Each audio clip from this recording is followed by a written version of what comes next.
Hello, you're watching Forex Trader Calendar on ИнстаФорекс TV channel with me, Екатерина Стихина. Early next week, all eyes will be turned to the following macroeconomic events. On Monday, the Institute for Supply Management will publish the U.S. manufacturing PMI data for April.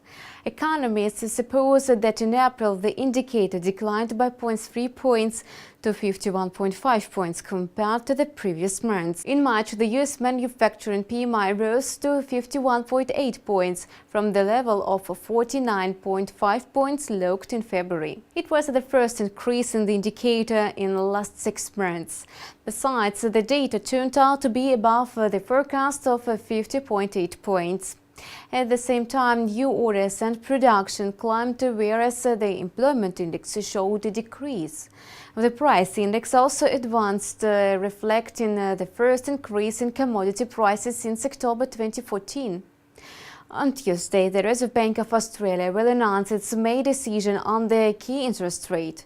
Markets expected that the regulator will cap the key rate unchanged at the level of 2% per annum. At the meeting that took place on April 5th, the RBA also left the benchmark rate unchanged at 2%. Most analysts had expected such a decision. Governor of the RBA, Glenn Stevens, supposes that inflation is likely to remain low over the next year or two. At the same time, the central bank's policymakers suppose that further economic expansion will be possible if inflation hits the levels close to the target. That's why the existing monetary policy is the most suitable in the current conditions. On Wednesday, the U.S. will report on the ISM non-manufacturing PMI, another very important indicator.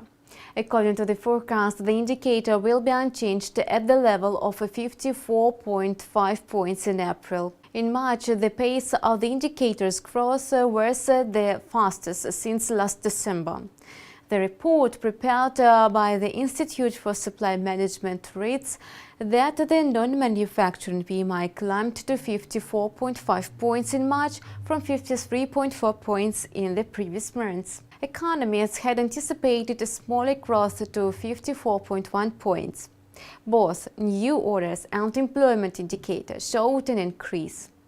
In February, the employment indicator dropped below the threshold of 50 points for the first time in 2 years. Besides, the following macroeconomic data will see the light of day early next week. On Monday, Spain and Canada will reveal the manufacturing PMI data. On Tuesday, the UK and China will also disclose the manufacturing PMI figures. And Australia will report on its annual budget.